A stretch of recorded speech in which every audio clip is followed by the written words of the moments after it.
If you're wondering where we are, come pull up close, don't stay too far. We're broadcasting through the multiverse tonight. Yeah, you're hanging with CowboyDan and Theta's light.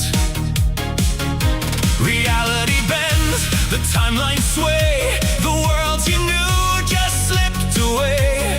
Grab a coffee, settle in your chair, you never know what waits in there. Come chat and chill, we're crossing the line between every universe, space and time. The stories you knew may never be the same. Every timeline's playing a different game. Come take the ride, we'll understand. Chat and chill with Theta and CowboyDan.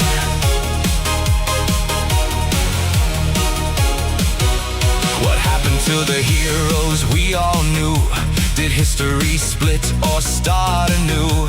One small choice can change it all. Watch 1,000 different futures fall. So don't log off, don't fade away. There's another world to see today. Comic books, movies, TV, lore. Open one door, there's always more.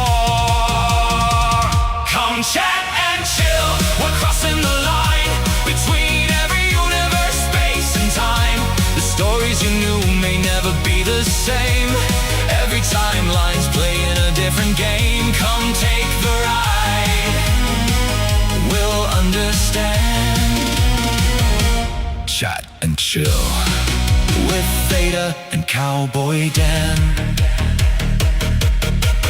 Elseworlds calling, what if to infinite Earths with different views. Every reboot leaves a trail behind, changing the legends inside our minds. We'll debate the retcons, laugh and explore. Ask what every reboot was really for. From comics to cinema, games to TV, we'll see what the multiverse wants us to see. Maybe the ending isn't gone. Maybe it's waiting somewhere beyond. Another timeline, another page, another hero takes the stage.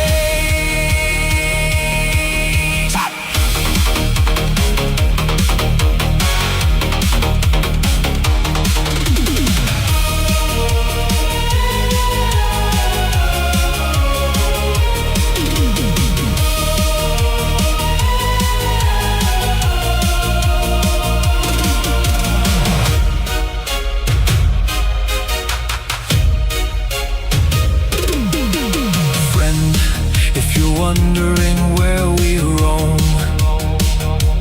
every universe can feel like home. Different faces, familiar names. Every world rewrites the game. No more doom scroll, no endless feed. Tonight's the kind of escape we need. Bring your theories, bring your friends. The conversation never ends. Come chat and chill, we're crossing the line between every universe, space and time. The stories you knew don't live here anymore. There's always another world to explore.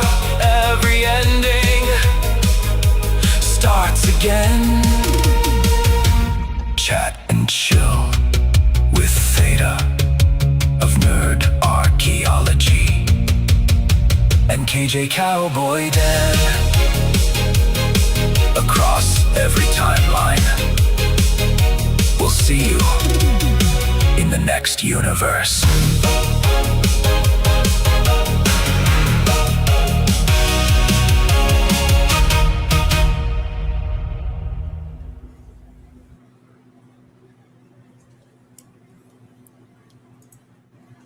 Are we live? What's up, everybody? This is Data of Nerd Archaeology here with KJ Cowboy Dan, and we're here to talk about some nerd culture and how universes might interact with each other, or if they already have. So we're just gonna sit and have a little chat and chill for a little bit. And this is the amazing, wonderful KJ Cowboy Dan. I can't hear you. I had myself muted because I was Oh. rocking out to the music. Oh, okay, gotcha. So Yeah. we sat down and we wrote a song, and we said, you know what, we're gonna do a Wednesday night. It's gonna be jank and it's gonna be fun. And I love that song that we wrote together. I do too. I think it's a perfect. It's a good 80s Wednesday type song. of- yeah, Oh, definitely. Happy Wednesday, everybody. I hope you are having a great hump day. yeah, let's do this. So we got Jamie in chat with us tonight. How you doing, Jamie? What is up, Jamie? Hope you're doing well. Hope you had a good week so far. So we went through probably a couple of versions of that song.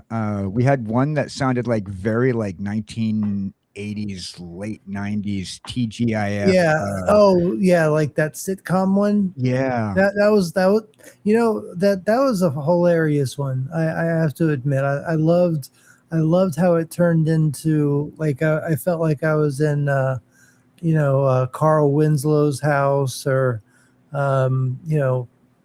Full House or something like that. It was just right on the nose on one of those type of songs. See, I know you're probably thinking about what you're going to do with the this will be our Wednesday night theme song that we played right there. But I know you're probably thinking about what you want to do with the song as a video. But I'm going to make a video out of the 1980s sitcom style. Oh, yeah, I definitely think you should, and that would be so funny to have. I mean, because I can see it already. I mean,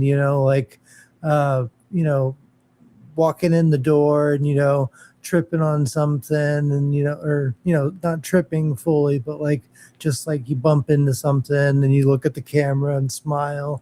I kind of want to get like have you like take some video of you doing that, maybe like you know how like in the old Dick Van Dyke show he walks through the door and trips over the chair. Yeah, and then tripping over the ottoman, and I mean there's all sorts of classic. Maybe get you to do like the Uncle Jesse thumbs up in front of the camera, and we'll like put your name up on the screen. Yeah. or just like have something like fall behind me, and then I turn around and then do like a 360, and then I look right at the camera like, oh, look at us, we're so silly. Oh man, maybe have my little guy on a shelf and he falls off the shelf or something. Yeah, exactly. You just barely catch me. Yeah, exactly. And then we're like perfectly like your head is like under my arm, like and we're both just like looking at the camera like, oh, look at us. Well, it seems like Jamie likes the concept, so we already got approval from the production team. Yeah. All right. Sounds good. So we decided that we're going to start doing a Wednesday night chat and chill. Eventually, we'll have our friends join us. It's going to be a little jank until we get like rolling. We are trying to make sure that we're able to get some cash together, so that way we know that we can afford the stage either over here or back over on Streamyard, one of the two. And we're all gonna make sure that we're gonna put some new content together. We have a lot of new ideas. Yeah, we've been working on a lot of stuff, and got a lot of unique things coming your way. I've been digging on the graphic that we made last night for today. That is just one sweet looking graphic there. It really is. Like it's the perfect blend, and it just yeah. I just want to open up and read the book. I would absolutely read the book, The Adventures of Theta and Cowboy Dan. Yeah.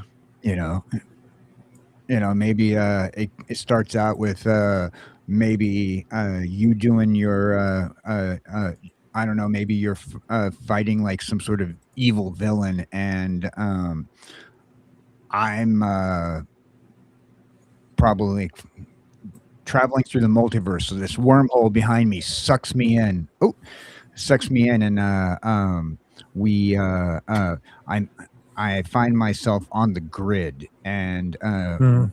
the And we each have like light cycles or oh, something. you That'd know, be sick. I'd imagine what my life cycle probably looks like. It's just like a little like cozy like for your car, like those little cup holders. It's just like a cup holder inside where you just place your glass jar. Yeah, oh, that'd be wild. Wouldn't Like that be fun? I was thinking like kind of like how Batman and Robin have like the bat cycle, Oh yeah, yeah. Have and this just like have my jar and a sidecar. little sidecar. Yeah. I've always wanted to ride in one of the little sidecars too. I bet that. Well, I guess it probably would have been more fun as a kid, but I always wanted to be in that sidecar with Batman. Oh yeah, right. I just want to be I want to be in Batman's Batmobile, and just like Oh, well, okay. So because let's I'd be talk. that guy pushing the buttons that ran. Like, can I push a button? Oh Can I yeah, push a button? I want to yeah, push that button right there, the red one, the one red one that says yeah. "Don't The one touch." that says "Do not push." Can I push that one? Yeah. Um, no, but if you had any Batmobile that you could choose from, what would your favorite? What would your pick be? And Uh, welcome, Lolly from Kick. yeah. Hey, welcome, Lolly. How welcome. I'll definitely hit you up on the Discord. We got a few people hanging out over on the YouTube side as well.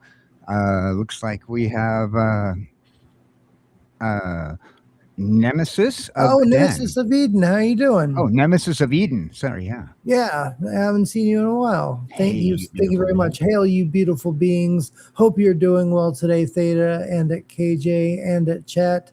Yes, thank you so much for joining. You are awesome. Thank you for supporting the channel and being here. Yeah, and while we're at it, anybody that's here, if y'all want to put a like on the video, be my guest. It'd be awesome to have some likes and some subscribers. So thank you so much for being here. I hope you're having a great week. Yeah. Jamie, you got friends in chat. Feel free Yeah. to Yeah, social. yeah, Jamie's also talking about Oh, the Batgirl bike too. can you do? That was hot. You got to do us a favor. You got to make an image of You got to make an image of Jamie on the Batgirl Yeah. bike. Yeah. Yeah. Yeah. Dressed as Batgirl, and well, We'll put maybe her. you don't have to go that far, but Well, maybe like a cross between the Pink Ranger and Batgirl. oh, that'd be cool. A Pink Ranger Batgirl. Put her on like a light cycle that looks like Batgirl's bike. Yeah. And we'll when we do the Wednesday night theme song video, maybe we can have her in the video, zooming across the screen. That'd be Yeah. awesome. And Nemesis of Eden saying, yeah, I've been busy with a new job, so I've been busy. I hope that the new job is working. Like, I hope you like it. That'd be, that's awesome. I've been trying to find a new job, so I'm really happy for you to get that new job. I hope it's working out, and God bless you. That's awesome. Yeah. Yeah, I'd love the Dark Knight Batmobile as well. Which one, the Tumbler or the one that has the motorcycle built in that where it drops down? I think the motorcycle one. I mean, as far as those go, like if it comes down to like all time Batmobiles, it would really have to be a tie between the animated series and the '89 Batmobile. but then again, that's also going against my Adam West Batman. Adam West. How you doing, old chum? But yeah, it would definitely be a tie between the animated series and the '89 Batmobile for me.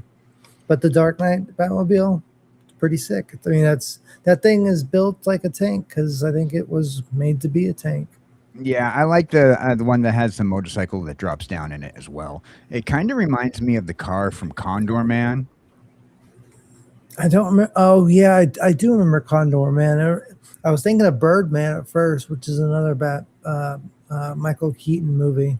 Yeah, I was very upset with Birdman that it wasn't a Birdman movie. Like I wanted it kind of was. I wanted it to be like Harvey Birdman. Oh well, yeah. You know, not like Harvey Birdman, attorney at law, but Harvey Birdman when he was when he was He's just chilling, like Birdman. You know, a hero, like a superhero, like a Space Ghost. Yeah, the Tumbler is like a weaponized Hummer. I don't know. I like the motorcycle one better, but when it comes down to the Dark Knight ones, but definitely I think I can get around traffic with the Tumbler.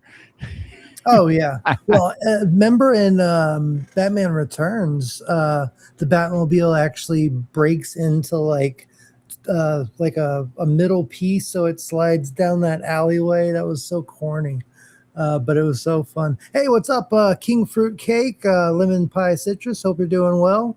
God bless you. Thank you so much for being here and supporting the channel. We're just chilling and chatting about all things nerd. Yeah, the beginning of our Wednesday night chat and chill sessions. Today we're talking about going to be talking about the multiverse, which is pretty good that groovy that we're talking about Batman in particular, and seeing how our universe would or particularly Jamie and myself and Theta here would fit into a different universe, or like the multiverses collide. Yeah, I don't know. Like you would definitely fit into the Futurama universe easily. Well, my old version of my IP, exactly. My old version of my IP is a Futurama character, and I'm not sure if I showed that off on stream at all ever, but I've seen it, but you can show everybody else. Yeah, let me bring him up real quick. He's I'll entertain the chat. Hey, how are y'all doing this weekend? Are y'all doing anything for the 4th of July?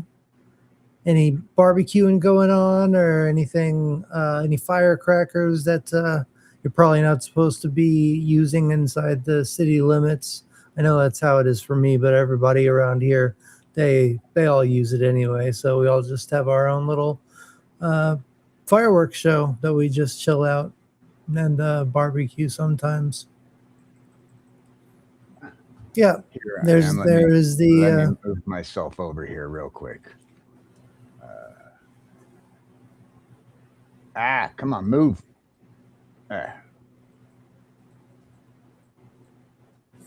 There I am. I'm beside myself. Yeah. Nice. So the new me and the old me. Yeah. So a little bit about my lore is my character, because of my jar, I can travel. I broadcast myself through time, so I'm able to broadcast my likeness through time using the streaming services. Because my jar has an AI within it, and when I go, but then I've met up with a fairy who gave my jar power. That's not what they like to be called. Sorry, winged creature of of magical descent. There you go. So when I go through the multiverse, my appearance changes to the world that I live in. So that makes sense. So then, like, if you went to The Simpsons, it would be this, but it's like yellow. Right. Well, Gotcha. you know, maybe because the Futurama world's in the same world as The Simpsons. It's just in the future I might keep the same colored skin. You know, who knows? Yeah. Maybe, you know, it all depends on how that universe works, I suppose. Do y'all think that if the Theta Ranger went into Marvel, he'd be more like a Tony Stark, Iron Man type of character? That's a good question. I think that you'd probably still have the Theta Ranger look. No, yeah, You'd be you'd have that cartoonish fine pen look. You know, like gotcha. you know, Okay. the outline that you get. We're being told Happy Fireworks Day from Canada. For the Hey, Canadian what's friends. up? Happy Canada Day to my Canadian friends.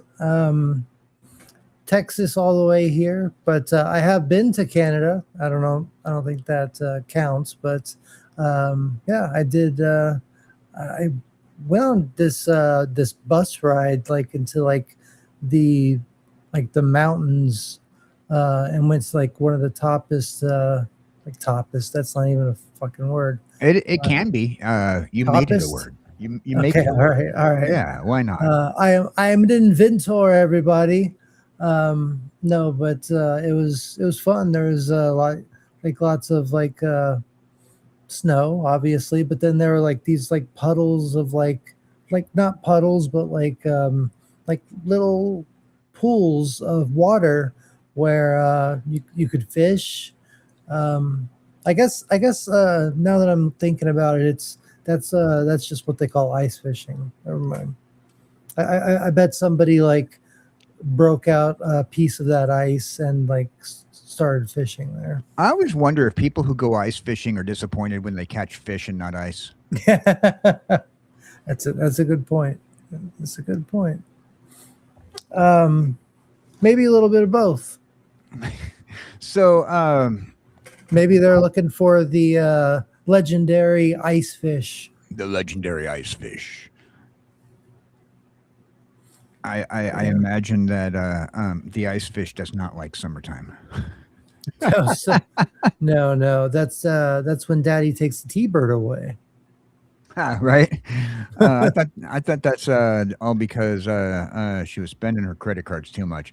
So regarding the multiverse, Well, no, it's because she was having fun. fun. Yeah. Yeah, and Daddy was like, "Screw this! I'm gonna take the T-bird away." So I was thinking about the multiverse and Jamie Lynn Simmons on as like a cross between the Pink Ranger Batgirl and the Pink Ranger, and our topic about the multiverse. And a lot of people don't like the multiversal concept because they feel like it's like overdone and Well, yeah, and it's also like it's very well known. Like not maybe not well known, but it's very much talked about that it's like an easy out. Like especially if you're doing a trilogy and stuff like that. Change the multiverse or change. Go back in time and fix it all before it. That type of stuff. It is a good way to retcon things if you're trying Yeah. to make sure that like your universe storyline, is weirded out or something. People don't like going from Tobey Maguire to a different actor or something. Yeah. Yeah, I hear you, man. But it can be a little overplayed. But let's talk about the good things about the multiverse. Yeah, I mean, yeah. without multiversal thought, we wouldn't have great movies like Back to the Future or, really any time travel movie. But we had a good debate about time travel a couple weeks ago. yeah, yeah, we seem to have a lot of those good conversations about the philosophical, theoretical technology and stuff. I think that's becoming like my bread and butter for this channel is talking about the lore of multiverse and time travel and that kind of supernatural stuff. Yeah. A lot of good fan theories revolve around having to assume that the multiverse is a thing, especially Well, and you also have to think about the like evil multiverses too. I mean, it's not just a bunch of like I think a lot of people think about it as like it's just a bunch of different versions of us, which it is, but it's like the mirror universe from Star Trek. Yeah, exactly. Yeah. But I mean, it could even be worse than that. They could be like complete, like instead of just completely insane, they can be completely violent and words that probably shouldn't be said on this platform. So I'll just leave it at that. But yeah, I mean, I really enjoy talking about the deep philosophical thoughts like that. So I want to ask chat what they imagine Theta would look like if he was evil villain in one universe rather than the superhero that he is now, the superhero of archaeology and the nerds. Just don't put cat ears on me or anything like that. Now we're gonna make that image. Oh yeah, that'd be hilarious. We have Captain Garatina in the chat as well. How are you doing? I hope you're doing well. Capitan Garantina, how are you doing? Thanks for joining this morning on the morning show. You rock. Captain Garatina just recently exceeded 7,000 subscribers on YouTube. That's dude. That's amazing. Yeah, congratulations. He got his promotion from lieutenant to capitan. Nice. I'm waiting till we get Commander-in-Chief President Garatina. I don't know how many followers that is to get President Garatina, but but I'll be waiting for that, and I'll also be waiting for Emperor Garatina in the future. Yeah. I'm always looking to see if like there's a new promotion or demotion or something like that for Garatina. I was Private Corporal Garatina. Yeah, Private Corporal Garatina was when he first started out. He was a young little Garatina. Yeah, just barely enlisted. A little baby Garatina. Yeah, but I guess we have the multiversal Garatina, which probably is a warlord. Yeah. Yeah. Ruthless. He's ruthless, Garatina. Yeah, but I'm sure he wants to be like a positive force. Yeah, well, that's because we have this version of Garatina, which is true. like, True. That's why we're in this universe. That's why we're in this universe. Exactly. This is the original 616. Yes, universe. The original 616, and we are the YouTube Avengers. That sounds so lame. I've been thinking about like how we combine our lores as if I were to have my character come through the multiverse to be in your world, well, you have to know my lore first. All right, let's see how we can merge our characters together real quick. Well, my character, his unmorphed version, because he actually comes from a multiverse himself. He comes from the year 2117, where the darkness is already taken over, and there's probably only like 10,000 to 20, probably 10 to 30,000, somewhere in there, people left on Earth. And he finds he has to go out and find food every once in a while because him and his family live in a bunker that they found to protect themselves. So basically, he goes out a different way than he usually goes, and he like a green light shoots from the sky and lands 50 yards in front of him or so. The theta radiation. Yeah, the theta coin. And so he grabs, he picks it up after it's it's kind of died down on its energy, and then the character from the past from 2024 brings him into this timeline. So that's the basis of where I come from. Well, that kind of works in with kind of my lore, because Exactly. my character is from the future.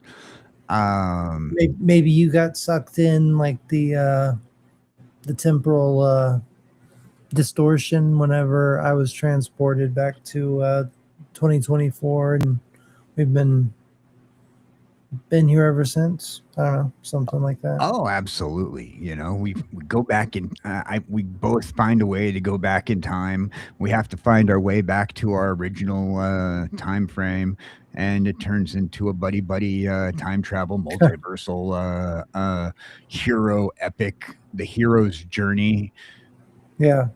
Well, the reason I was brought back to 2024 is because that's a few years before the transformation from the darkness, and Lord Zephron or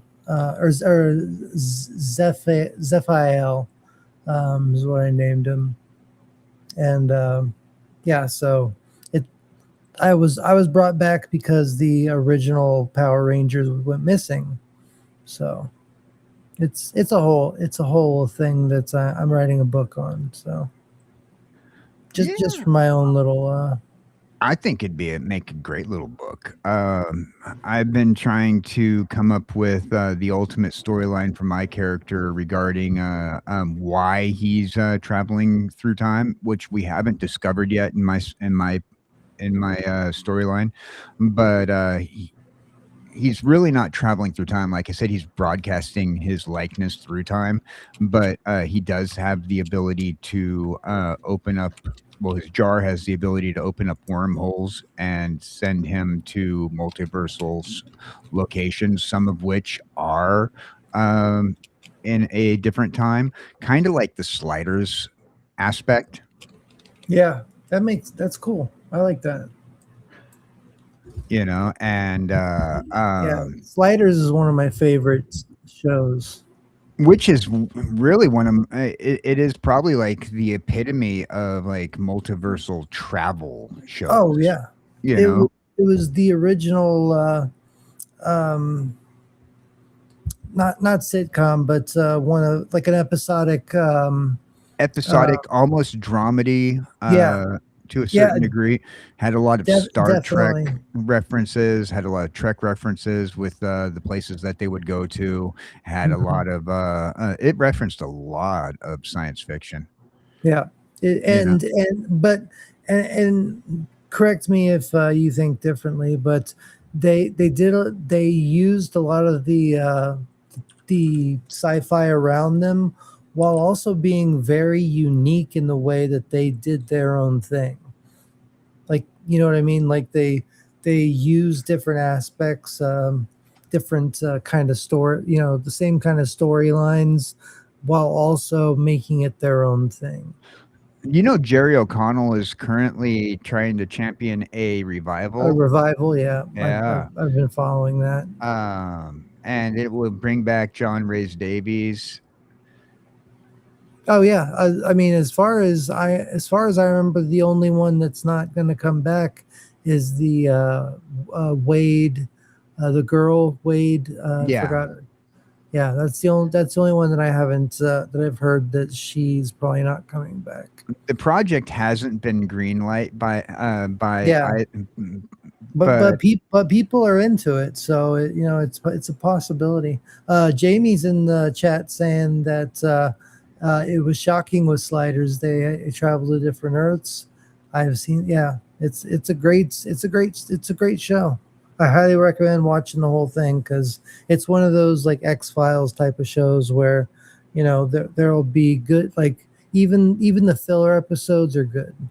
Yeah, Jerry O'Connell says he wants to bring it back, and he'd produce it if they let him. He's talked to NBC Universal, Fox, and Sci-Fi. He does have some knowledge in the directing seat. Apparently, he says that there's roadblocks because it's the series like corporate rights are murky because like it was an NBC Universal show, but then it went to Fox and Sci-Fi Channel picked it up, but getting it going. The Magog, isn't that from Marvel? The Magog, or is that DC? Sorry, didn't mean to interrupt. But no, Jamie. Yeah, let me look it up. I thought it was a villain from DC. It's a DC villain. Yeah, that's what I thought. Yeah. Yeah. I knew it. I got it right. Yeah, he is kind of like the ultimate hero hunter. Oh, so he's kind of like Craven.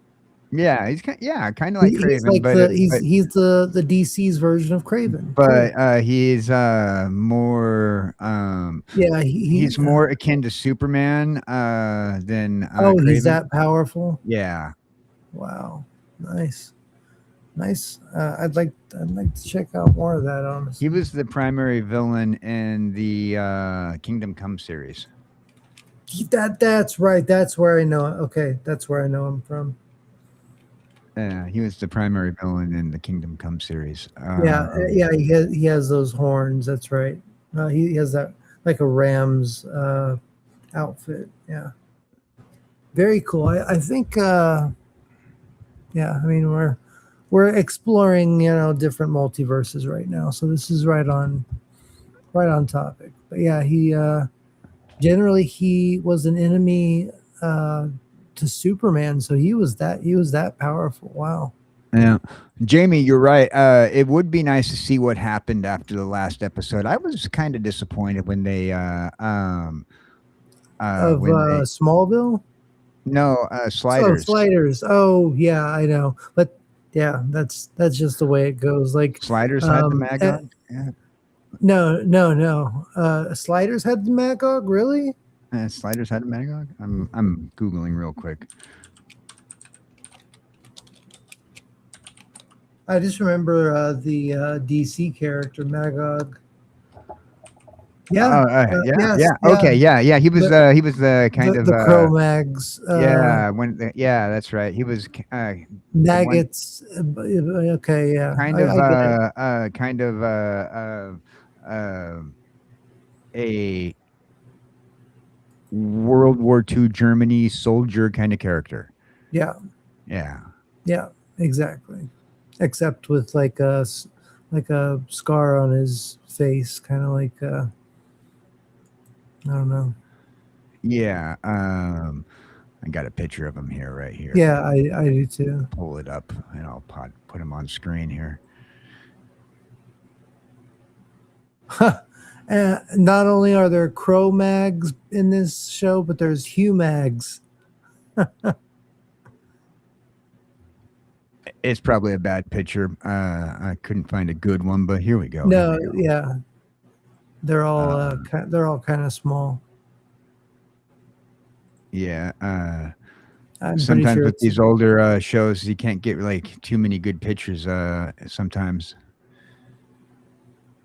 But yeah, I definitely would like to see them come back and bring the storyline back. Yeah, that's the photo that I was looking at.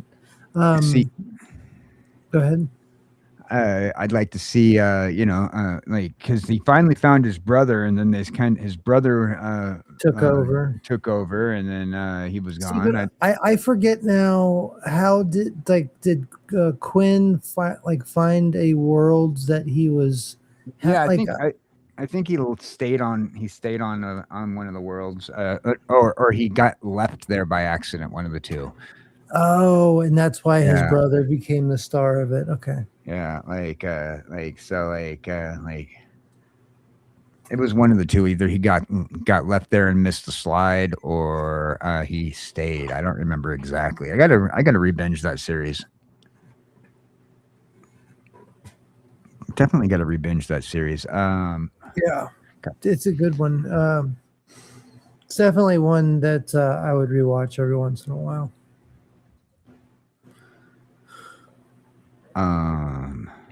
I had a list of multiversal, and I can't find it now. Well, we did talk about the crossover between the Ninja Turtles and the Power Rangers the other night. We did, yeah. The Ninja Turtles and the Power Rangers has a great series of comic books as well. Yeah, and I don't want to give much away, but I am going to say that that Skybound comic, the Transformers Skybound comic that I'm always talking about. Yeah. It's actually connected to G.I. Joe and Mask. Do you remember the cartoon Mask? Oh, I love Mask. You know they're going to be bringing it back. Well, that's the reason why, is because these comics have been doing so well, and Miles Mayhem is like the big bad guy, behind everything. Well, I guess he's kind of like one of the bad guys, because I think Cobra Commander I think he beat the shit out of him in one of the last comics, but it's a great series, and it's there. Like all the universes are connected. It's very cool. They're talking about bringing that whole series from the comic books, where Transformers, Mask, G.I. Joe have a kind of universal shared world. Yeah, and Void Rivals is the comic where they all come together. Like they all have their own stories going on, and then there's Void Rivals where they all kind of meet up. But yeah, it's all very good comic series. So go check them out. Definitely go check out the Skybound comic, or wait for me to put out my video, whichever one comes first. But especially the first 24 episodes or 24 issues are awesome. And actually, Jamie, I was just about to say that Reboot is also in the process of being talked about getting a revival, a reboot, or maybe not a reboot, but like a continuation. Definitely would like to see that. Do you remember Reboot? That is the anime, right? Yeah. Anime? Yeah. Well, it's not an anime. It's like a It's done in the style of Beast Wars. Okay. Yeah. But it's like they're inside a computer, so that's why they look like that. And I had fun watching the show. It's kind of like a mixture of like the art style of Beast Wars with the story of Tron, kind of like that, except instead of having like a user in there, it's just all programs that are fighting this like mega virus type thing. I forget the bad guy's name, but it was on Cartoon Network. Yeah. So, Butterfly Effect kind of had like a little multiversal. I mean, that not just little, that it was based around it. Yeah. Time travel, kind of like changing time, creating a new universe. Yeah, it was. It's still one of my favorite movies to just watch every once in a while. It's kind of a sad movie at times, but it definitely has a lot of really cool philosophical thoughts. It was a mind trip. Butterfly Effect was a mind trip. Yeah, I agree. It's and that movie alone gave me like respect for Ashton Kutcher as an actor. He really put his all into it, and you could tell like he loved that role. Like he put his all into it. It was definitely a movie that changed his career away from a lot of the stupid comedy that he was Yeah, doing. yeah. Gave him like put him on like the top celebs list instead of just like the MTV MTV age type of celebrity, where you don't really have to do much. Like he's proven himself. Oh yeah, and there were a couple scenes in it. Like every time he changed he changed things. Like there was always like something that kind of made his life a little worse. Worse, yeah. Yeah. Yeah, especially, yeah. I mean, I don't know if we want to get into any spoilers for it, but there's, yeah, it just I keeps think getting I think worse it's and been out worse. long enough where Okay. we're not too worried about spoilers. Well, like, he goes back at first and like, I don't remember if it's the first time, but one of the times it gets so bad that he puts his friend into like a state of shock, like to where he's just sitting in his room all day, like he doesn't talk. Yeah, I mean there's just so many different multiverses until finally he doesn't have his books anymore because um, he went into into a world where his decisions made him never write the journal. So yeah, Right.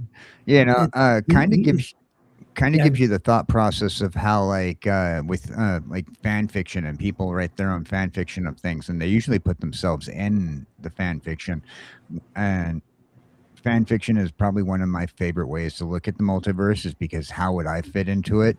And you could put yourself into a whole different world if you're not careful with the whole thought process of butterfly effect, yeah, yeah, for especially if sure. you're able to write it down and believe it.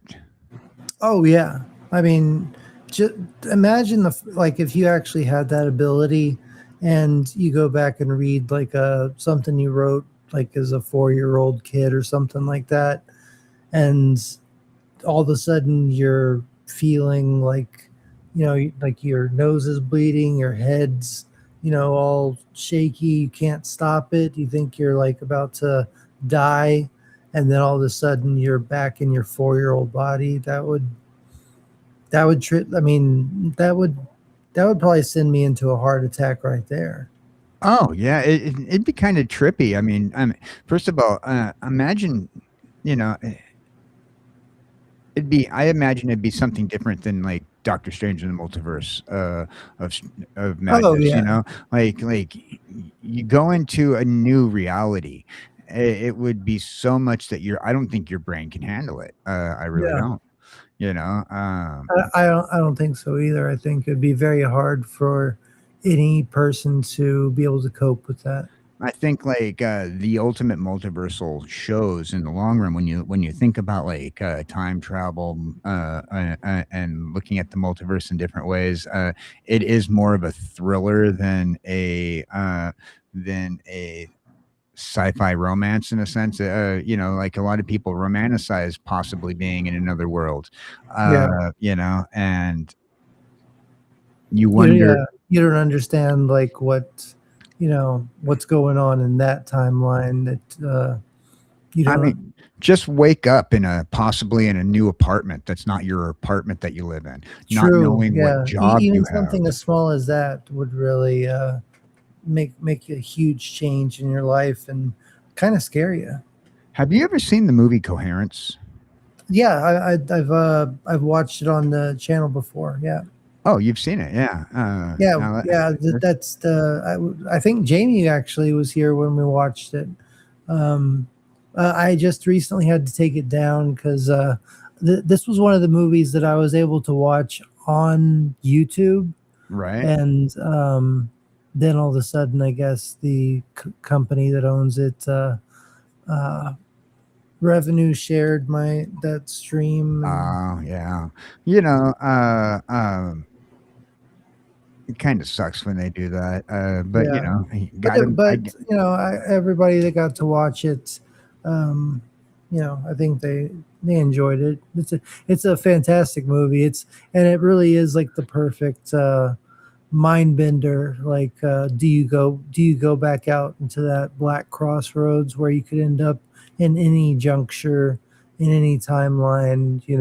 And it was a It's, low budget feature too. oh they barely spent anything on that. Yeah, for a Because they didn't psychological have to, thriller. all because it was all improv. Like, I don't know if you knew that, but I I did think not they know that. think they had an outline, but it literally, like, all the lines in it, it's all just improv. I did not know that. Yeah, That movie, it was a low budget film though, and it had all the things that you kind of look for in like a sci-fi movie. You know, you had a comet that and you had just a motley crew of a cast to a certain yeah, degree. And for those people who haven't seen it, this comet passes by Earth, and these 8 friends that are at a dinner party are suddenly plunged into like darkness, so to speak. Their neighborhood is yeah. Like, goes the dark. comet goes over, and I think, and then the electricity goes out for a second, and then when the lights come back on, every house on the street is blacked out still, except for one that's across the crossroads. And so they keep heading towards that light in that house, even though it's always a different house. Like, even if it looks kind of the same, they're never in the same spot again. And it has them question their relationships with each other. Well, because they have every reason to, because with the stick lights, when you break one of those stick lights and it lights up and Yeah. stuff. Well, there was one set that was broken open red, and then the two people that left, that went to come back to it, they had blue glow sticks, so they were already in the wrong timeline, just in the wrong multiverse, just by leaving that first time. They went to a completely different house, then came back to a completely different house. It's really, it's really trippy. It's really crazy to Yeah, it think was a good about. movie. It was a good movie.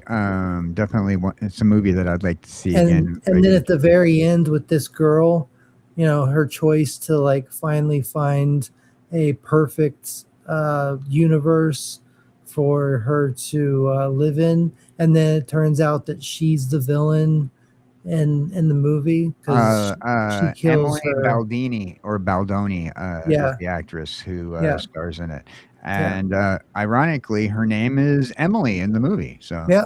It is. Yeah.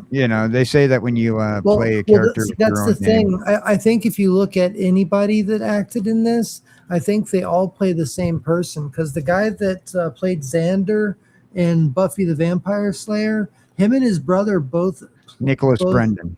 yeah, he plays. Doesn't he play? He plays a character named Mike in the movie. Oh, okay. Well, Yeah. what's his brother's name? Oh, I don't remember what his brother's name is. I forgot that his brother was even in it. I think. Yeah, yeah. That they're always in, like, the same. Yeah. Like, even if it's just for a second, because remember Kelly that. Donovan. I think Oh, Kelly okay. Donovan. Like one of Nicholas them. Brendan and They use, like, I think they're like half brothers or something, or one of them uses a stage name. that's true too. Yeah. Yeah. another character in that movie who has uses his name in the movie as well as Hugo Armstrong. He plays the character Hugh. Exactly. Yeah. Yeah.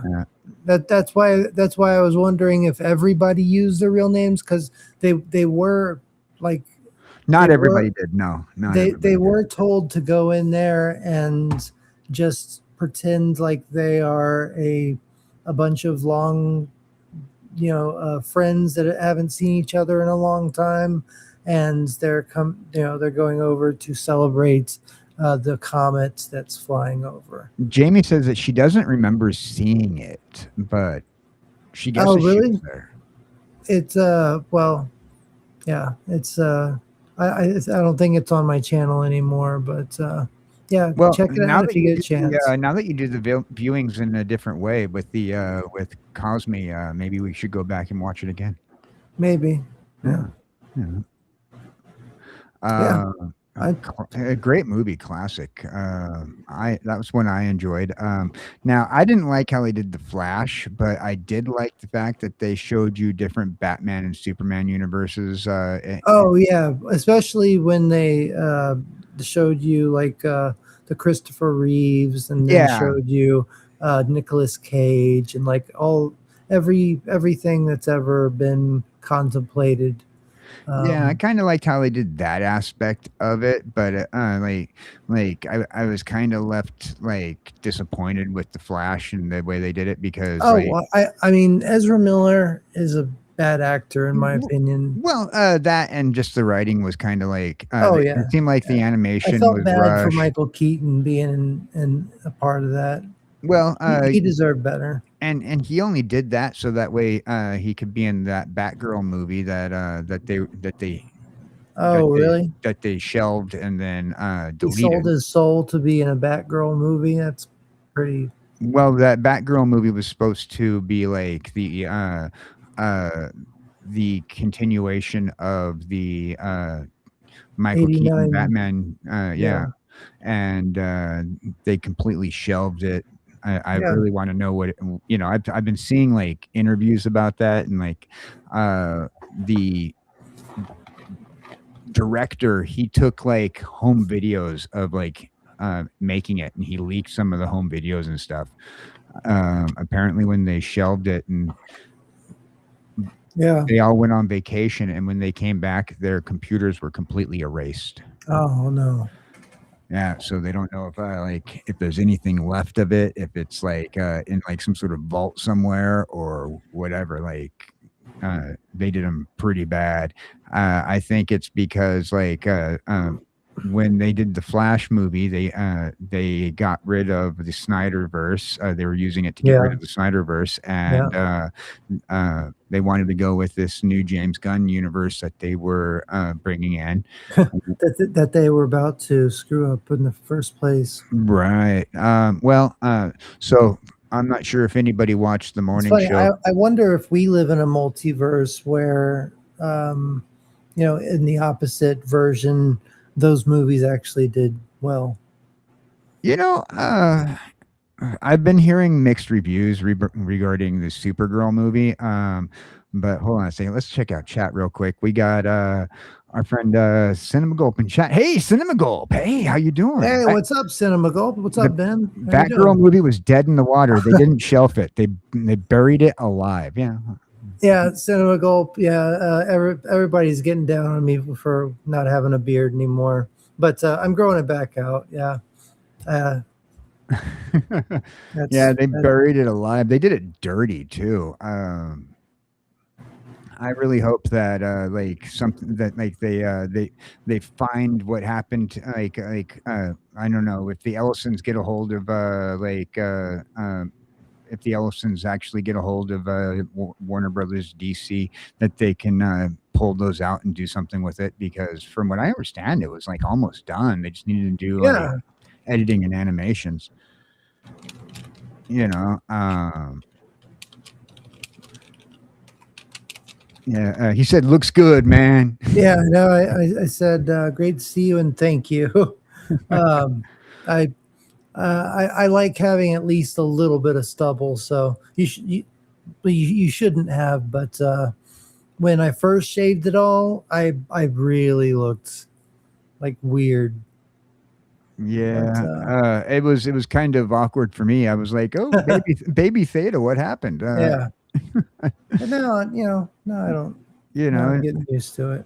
yeah, I'm getting used to it too. But I'm seeing you without your facial hair, the way I've gotten used to you over the last. Well, I'm probably 3 going to months. keep it around like, just a little bit longer than this. Like, every once in a while I might let it grow out a little bit, but for the most part, I'm going to keep just like little like peach fuzz around. So that's my mirror universe from Star Trek.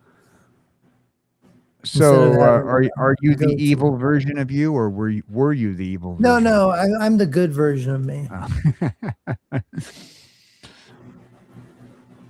I was just, pretending to be in the mirror universe. So I just want to give a quick shout out to my buddy over on the Twitter side. We got Kidult who clicked like on the Twitter side, and also Rose Daigle who also clicked like on the Twitter side. Thank you very much. awesome. Yeah, and if y'all want, or if y'all could, it'd be awesome if y'all would leave a like. And hey, what's up, Cinema Gulp? Oh no, it's not showing my avatar, dude. That's all right. What is this new service, dude? I've never used this one before. Restream.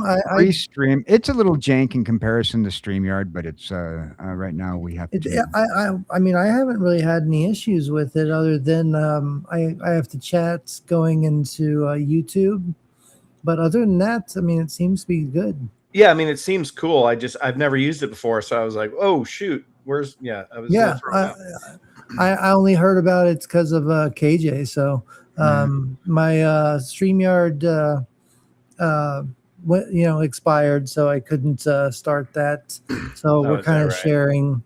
We're sharing a stage. Well, that's cool. Right, oh, there we go. There's part of my. There you are. But the nice thing is we're able to stream to 5 channels today. So we're over on X, we're on Kick, we're on Rumble, we're on YouTube.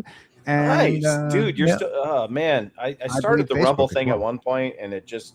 I don't know. I couldn't get any traction on Rumble, so I kind of. Well, yeah. I mean, it was hard for me. I finally got up to 130 or something like that you need.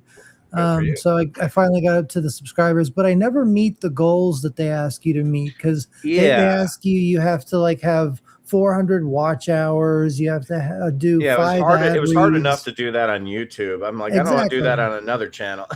Yeah, exactly.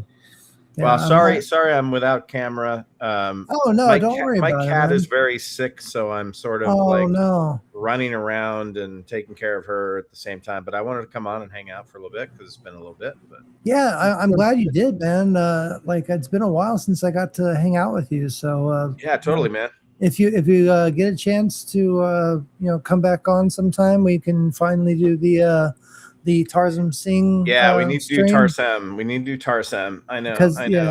I'll Cowboy Dan's good to. I don't think I've met you except for on his chat. So yeah, just in chat. But it's a pleasure to put a voice. Well, I've watched some of your episodes, so I've already had a voice, but technically voice to voice. Yeah, like I said, every once in a while I advertise your channel and throw it out there on my stream, so you might get more people coming to you to build your channel up. So, and you hang out with Scotty sometimes too, right? Yeah. We do the like Phasmagoria. Well, I don't do that really. I haven't done that for quite a while, but I'll have him on my channel when we do what we call the retro view of like we do a lot of like Jerry Bruckheimer action movies and stuff like that because they get hits. But we'll do like full retrospectives of some of them. And Scotty's really good on those because he does. Yes. Scotty's very knowledgeable. I love Scotty. He actually made my day the other day. This is my birthday week, and I was having the pre-birthday. Happy birthday! Blues. Yeah, thank you. July 3rd. Looking forward to it. been trying to just keep busy. I'm going to do a Suno battle with my buddy DJ Longhair for the birthday, and do a few other things with hang out and just hang out and chat and chill on stream with everybody. Yeah. Try and just have as good a time as possible. Trying to do as many streams as possible, during the week. I wanted to chime in because I was listening to you guys for about 15 minutes before I was able to actually come on. Yeah. And then obviously I read the descriptions on the Twitter description, but it's like, so multiverses, is this just like everything goes, anything goes type? Yeah, anything goes. We just want to know like your opinions on it. Does the multiverse ruin like your favorite IPs? I think it depends on. I think it depends on what it is and what the purpose of it is. Exactly. I feel like, and this is so like people hate me when I say this when I bring it up, but I feel like you could have had 3 more Back to the Future movies that took place in the alternate times that were created from the movies. That would be cool. Yeah, I know it probably wouldn't have been as good, but I don't know. But that still would have been fun, without having to use the same characters, but also connecting it.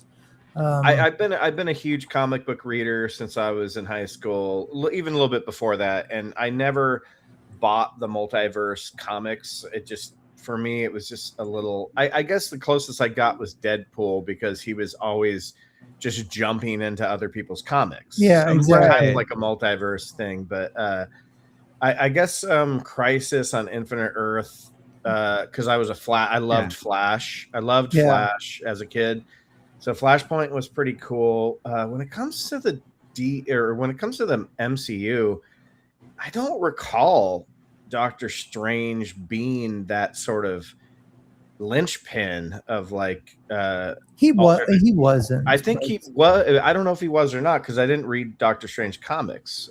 He was to a certain degree, but he wasn't as big. Pretty much when it came down to transversing the multiverse, we left that to Mr. Reed Richards, Mr. Fantastic, because Franklin Richards and Frank. I was just gonna say, and Franklin Richards. Because, and we also met Hank Pym with his pocket universes and whatnot. You got Professor Xavier, who eventually was able to see multiverses through Cerebro, which was cool. Yeah. I feel that Marvel used the multiverse in order to be like a retconning tool. I think it was because they're like, shit, what do we do after Endgame? That's exactly what we were talking about in the very beginning, like with specifically with Endgame, but with a lot of other movies too, like when they use the multiversal time travel excuse to fix everything in the end because they didn't have time to really figure out a good plot twist at the end or have some kind of... But they've been doing that with Marvel since like the 80s. It's been like the ultimate it's been the ultimate brush for retconning. Exactly. Once we got the black suit in there and for Spider-Man, and then all of a sudden Secret Wars happened, and like we go to Battle World for the first time, and that's where you're like, okay, we can finally make Peter Parker young again. We can kind of reboot these characters because we killed them off, and we wanted to bring back certain characters that got killed off, and we didn't want to have the standard he really just wasn't dead scenario that people just find hard to believe, especially when you're a lorist, and you kind of the lore.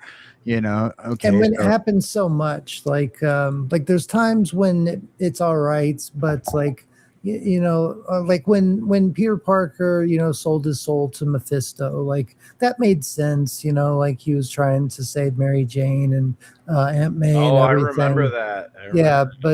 But when they just use it like as a time travel, like help me get out of this jam that I wrote myself into. That's when it gets annoying. See, but then they do the multiverse good sometimes when they have their alternate universes, like DC. Well, that's what I was saying. Yeah. DC with the Elseworld stuff, and you know, when you have like Batman being a version of the Phantom of the Opera in a sense, in the Gaslight series, and you have I wasn't a big fan. I liked Spider-Man Noir. Don't get me wrong. I just felt like it was Marvel's attempt at doing Dick Tracy, which Yeah, no, you know. yeah. Oh, and that's kind of why I loved it. Like it was like Nick Cage just hamming it up, you know, just He's what made it good, though. He's what made it good. That was what I Yeah. did like about it. But I just Well, felt like the storyline was like I just kind of also a rip on loved, Dick Tracy. I love, yeah, I agree with you to a point on that, but I mean, I thought all the characters had their time to shine. Like The villains were better, though. You know, the villains were better than the Dick Tracy villains. I feel like that's where they went. Oh yeah, I agree with that. I That's thought where you they were, went yeah, right. yeah. You know, the villains in that Spider-Man Superman Noir. was actually really scary. Tombstone was really cool the way that they did him. Electro was you know what was funny is calling him Megavolts when that's like kind of a play on Darkwing Duck's version of Electro. Negaduck. oh my god, that's dude. Yeah, you know, I love Darkwing Duck. yeah. You know, they're going to be bringing it back again. No way. This will be the second revival of Darkwing Duck. They're talking about bringing him back again because they did a Darkwing Duck revival that didn't last very long with the new animation that falls in line with the new animation from DuckTales.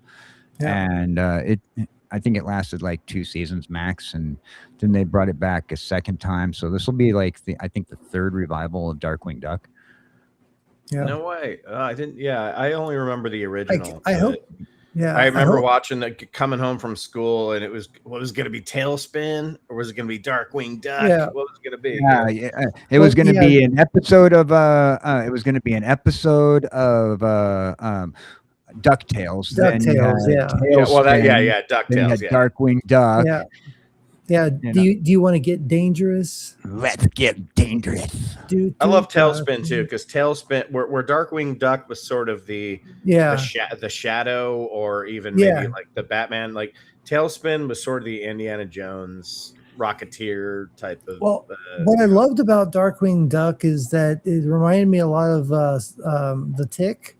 In that the characters, the villains were just so outrageous. They were just so like what was the chicken? I don't know. Like Quack.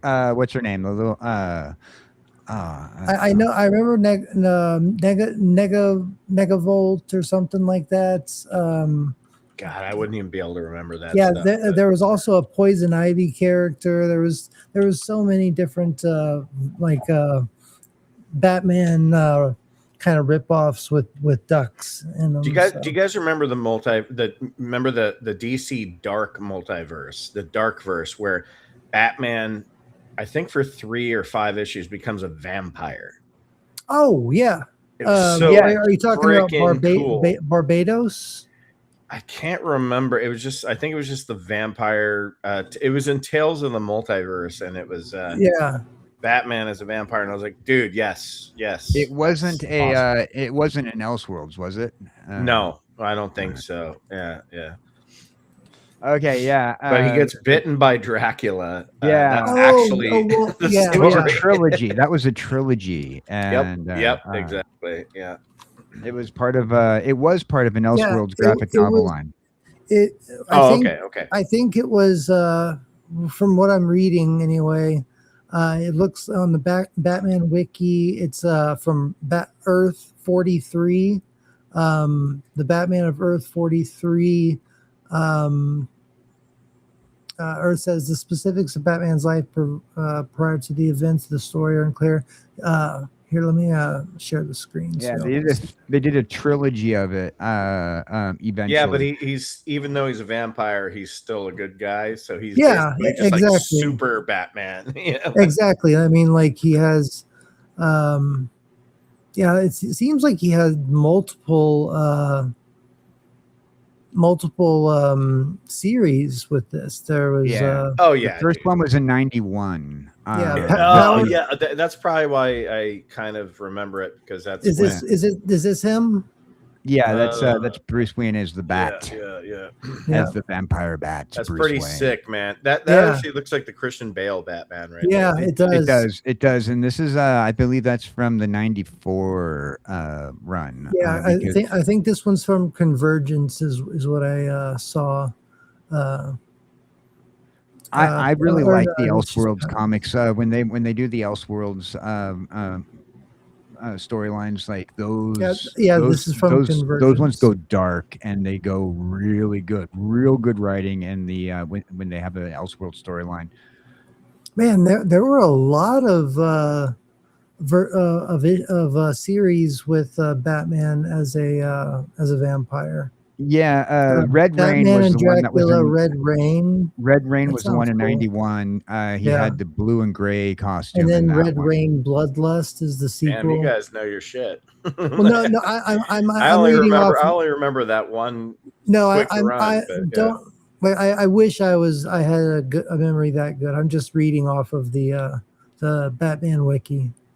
Yeah, during the 90s, I was reading primarily Batman when it came down, and Batman titles when it came down. I was reading X-Men and in the 90s. In the 90s, I read nothing but X-Men and Spider-Man. Dude, when it came to Marvel, I was X-Men. I was X-Men, Avengers West Coast, and also Spider-Man was just kind of like a staple because every store had it on the shelves, whether it been your supermarket. Now it's like finding comic books at a supermarket's rare.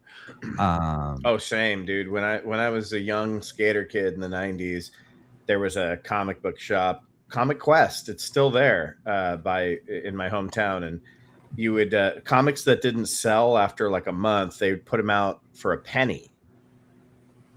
So we'd go, and they put them out in like the bargain bin in the front. That's awesome. For a freaking penny, dude. And I bought so many.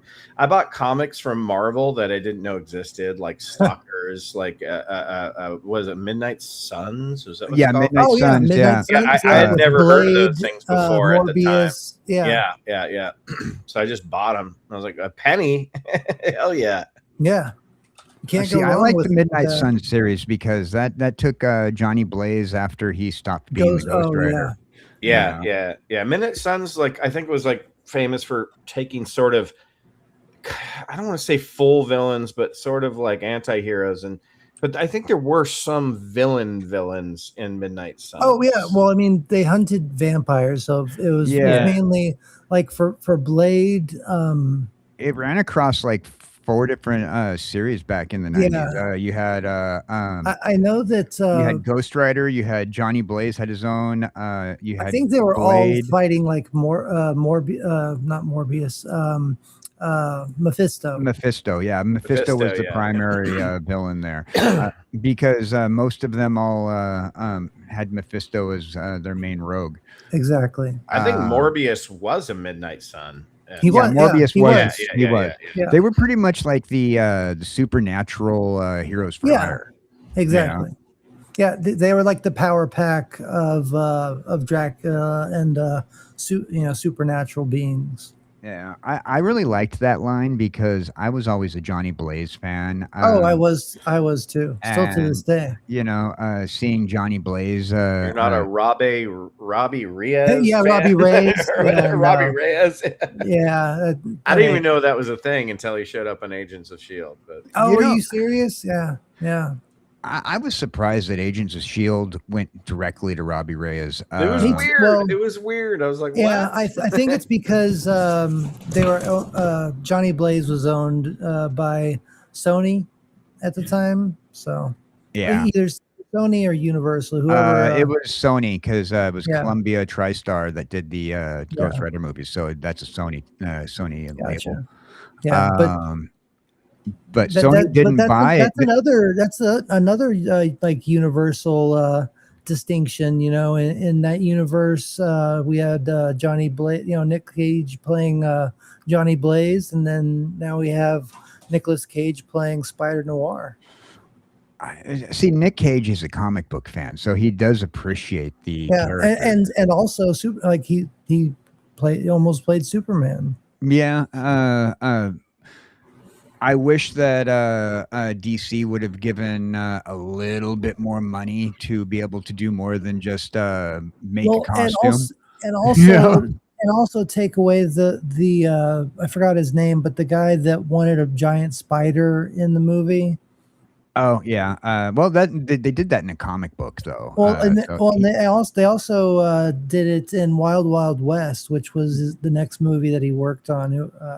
I forget his name, but the giant spider that he fights, he fought in the comic books, and they referenced that in the Flash movie. So I mean, they did a pretty good reference, even though Nick Cage had no clue that they were going to use.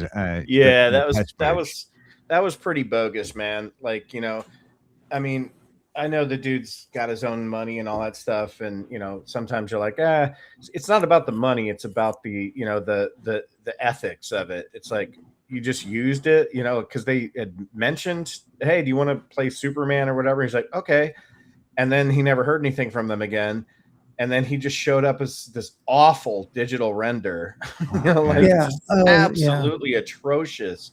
That movie gave me an anxiety attack. It was so fucking frenetic and awful in the worst ways. They could have done so much better. First of all, see, I feel like let's forget about the actor who played the Flash for a second, because he's just he's a hot mess as it is all the time.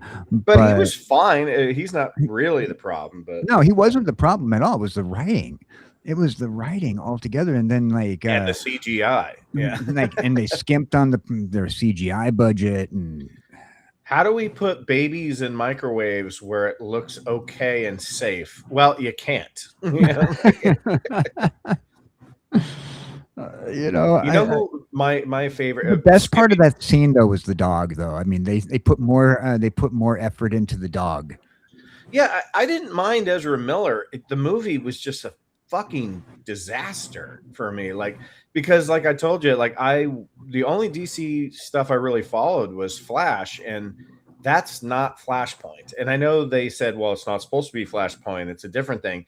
Yeah, but it was supposed to kind of be Flashpoint, but it was nowhere near the comic, not even close. They did better at Flashpoint in the CW TV Oh, series. way better. I agree. I actually really liked the Flash TV show. I did too, yeah. But we got Angie in chat, Theta. Angie 23 is in chat. She says, I wanted to apologize. I wasn't trying to upset anybody. You didn't upset anybody, Angie. Did you talk about your lack of beard? Yeah, I don't know. No. Believe me, there's no. I think I made a joke the other night. Because I said, don't make the fanboy mad. Please don't take anything like that seriously. No, I tease Theta sometimes. I tell him when I contradict him on some of the stuff because me and Theta have some really good debates on our IPs that we like. Don't worry about anything, Angie. You're I don't good. Theta, I haven't known Theta for too long, probably a couple of years, but he didn't seem like somebody that's easily upset. Like he's just kind of a carefree dude, as far as I can tell. Yeah, that's right. Ultimately carefree. He's flipping back over to Marvel, the only, now that I think about it, the only Midnight Sun, and I swear I'm not looking this up because I actually do have comics of it. I love Moon Knight. And I think Moon Knight is very underrated. Yeah, I could not believe they messed that show up so bad. Moon Knight is such a cool character that's so much like a Batman, but with some more Egyptian mythology cracked in there. Like they went full. They went when I stopped reading Moon Knight, where he became like three different guys trapped in the same body. I didn't like that. Eventually it got hard to keep track of which personality. Yeah, and it's such a simple concept, and then that show just jumped the shark so fast. you have these kaiju fighting each other in like the Arabian desert. You're like, what the fuck is going on? Like, this should just be a low-level street guy. I mean, yeah, he can fight supernatural beings because he's supernatural. But the thing that bothers me the most about the show is that they rocked the costume. It was perfect. Yeah. I don't know if you guys watched the show or not, but Oh, I did. I saw images of it. the Yeah. costume was brilliant. Like, they nailed it the way he looked, but then the rest of the show just sucked my dong, you know? Yeah, it did though. Like, once again, I feel like you kind of got like writers, and they wanted to go lean heavily, and this is a problem that you have with a lot of these shows. They want to make these shows very much so what's the best way to put it? We want to acknowledge real life to a certain degree. And I watch these shows and I read my comics, and I look at my IPs as a way to vacate reality. And yeah, but how can you do that when, you know, they're introducing you to this guy who's like works at a fucking like museum, and then this wife comes around, which is, I don't think that character's in the comic. Am I wrong? No, she's not in the comic. Yeah, she's not in the comic, and obviously she doesn't turn into an Egyptian superhero. But I didn't have a problem with that. Like, you know, he did have like a girl that he had a crush on in the comics, and I think that's who it was supposed to be. I just think that they wanted to change things around. She was also like some sort of cop that was kind of like, I think you're right. Around. Yes, I think you're right. Yeah, the show just fucking, it was insane. It was like, you got the perfect actor for this. The costume looks incredible, and I just felt like, man, it was just kicking me in the balls like every episode. I don't know. Yeah, no, you know, when you grew up in the 90s reading these comic books, and before, like, they like, for me, like, Secret Wars 2 was kind of like, okay, the second time we went through Secret Wars, I'm like, okay, let's not do Secret Wars again. I never read Secret Wars. You know, with the whole Universal mashups, like I said, it was a brushstroke to retcon things that they wanted to bring back or fix. Right. And like it's one way to just kind of like reboot a universe, or semi reboot a universe. And like when it came down to all these characters I knew in the 90s, especially on the Marvel side, I liked having like a run of 600 plus comic books with the legacy numbers, and going, okay, I know that this series falls in line with this. And I know that if I pick up any holes in my collection, I'll be able to read that and go, okay, here's what I missed out on. And here's why I have these fan theories about things, because I missed out on on issues. And then like just a complete, just start over reboot, and going, okay, we don't like these things. We're just gonna change this. We're gonna make it more real world. We want you to believe the characters. I don't want to believe the characters. I don't care. I don't care that Moon Knight has he has multiple personality disorder, and I don't. You know, no. It seemed like it was like trying to be more confusing. I don't know if confusing is the right word. It wanted to be smart. But it's like, you don't need to be. Like, Moon Knight is Batman with superpowers in the MCU. Stop. We don't.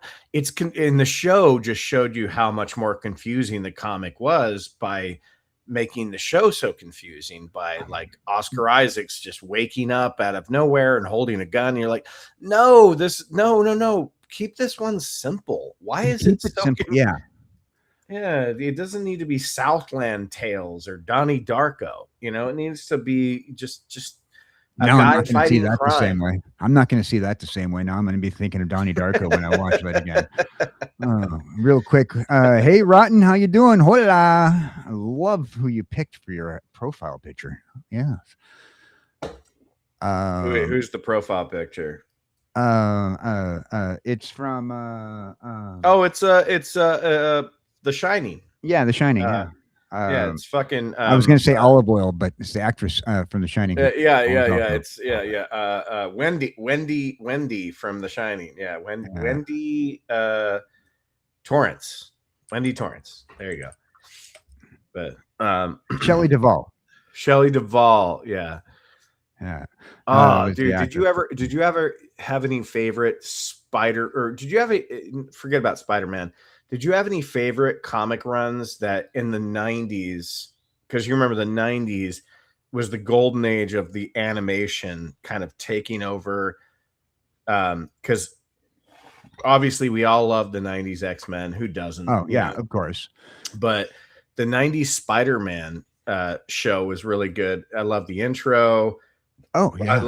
I love so much about it, but I think in the late 90s they did an Ultimate Spider-Man animated series. They did, which I freaking loved, man, because I liked it too until they wanted to go about the Miles Morales storyline. I've never been a Miles Morales fan. When all roads lead to Miles Morales, that's when I bailed. Not because I'm a racist. It's because I like Miles Spider-Man. Morales as a character. Yeah, I like in his own stories. In his own stories, you know, the fact that they have to kill off Spider-Man and like every time they tell off the thing, you know, Peter Parker gets killed off. I'm sorry, I grew up in the 90s where like when we had an alternate universe where Peter Parker has a daughter and you know, May Parker, you know, and she becomes Spider-Girl. Was it Payday Park or Mayday Parker? Mayday Parker. Mayday Parker. Yeah. And he, you know, and that followed the Peter Parker marries Mary Jane. I've always been a Mary Jane fan. You know, don't give me Gwen Stacy. Gwen Stacy has to die, just like Uncle Ben has to die. I'm not a big Gwen Stacy fan because I know I firmly believe that having Gwen Stacy alive in the multiverse just really hurts her character, in my opinion. I think the best story purpose that Gwen Stacy ever provided in comics, cartoons, or movies was Spider-Man No Way Home, because she was already dead and it was just a device for Andrew Garfield's Spider-Man to the Andrew Garfield, the Andrew Garfield Spider-Man, because I've never been a Gwen Stacy fan. It doesn't make sense to me, but it's always been Mary Jane or even like Black Cat, you know. I like the Black Cat romance stories, but I do too. You know, I mean, they're good storylines, and you know, I just don't like the fact that they have to break up Peter Parker and Mary Jane in order to make it happen. And the whole Peter Parker accidentally cheats on Mary Jane a couple of times. That kind of hurts people. You know, but I mean, put them together in an alternate universe. Don't mess with my. I grew up in the 90s where, and then we had the Peter Parker and Mary Jane finally got married, and you know, and now she's married to J. Jonah Jameson's son. Oh, that's right, and he was actually in Spider-Man 2, the Tobey Maguire one. My son, the astronaut. Yes. So and now in the comics she's married to him, and she's finally become a professional actress. So she's no longer an OnlyFans model. Right. Yeah, right. You know what I love so Dear much? Disney. I love the Ultimate Spider-Man animated series because I've always been a sucker for Peter Parker being, and you know, we get a little taste of this in Spider-Man Far From Home, even though it's not actually Nick Fury, it's a Skrull. But Nick Fury trying to recruit Spider-Man for S.H.I.E.L.D. Has always been a kind of like a fun storyline in the comics and very fun on the short-lived animated series, because you get to see, in one of my favorite Marvel characters, Nova, and Spider-Man sort of like bonding and like figuring out this whole new regime of people, because they weren't the Avengers, they were just S.H.I.E.L.D. people. But I don't know if you ever watched that or read any of those comics, because I love Nova, and I think they made a big mistake in Avengers Infinity Galactus' War. Herald. What's that? No, Nova of the Nova Corps, but he ended up being a human kid. A gotcha. human kid. Yeah. Nova, The Nova Corps. Yeah. Yeah. So there's this throwaway line in Avengers Infinity War where they say Thanos got the Power Stone by decimating Xandar. And at that time in 2018, I was so excited because I'm like, oh shit. So in the next movie, they're going to show that war, and then we're going to see Nova escape and be the last living like Nova Corps guy. But they never did anything close to that. And I was kind of bummed. They're going to do the human version of Nova, the teenager, from what I understand, with the Young Avengers. So he's young even in Spider-Man Shields. The Shield stories. Yeah. By the way, you were talking about the whole Nick Fury recruiting, trying to recruit Spider-Man.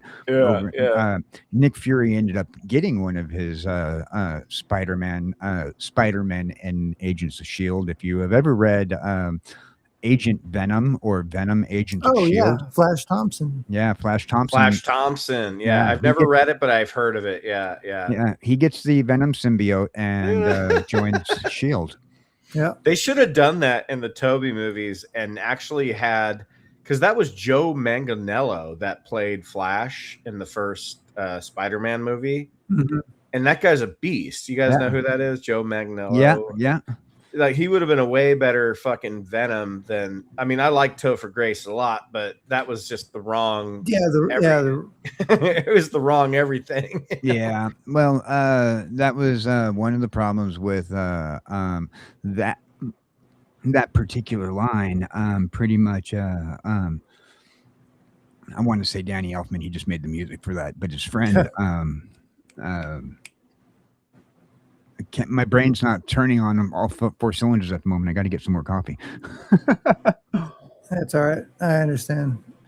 But yeah, he did make a lot of weird decisions from the natural web shooters to to who played the villains, who were the villains. Pretty much, I love the natural web shooters. I think that's the way to go. To me, it makes more sense than a kid that can make this like infinite amount of like web shooting. Like I know he's smart, but like I don't know.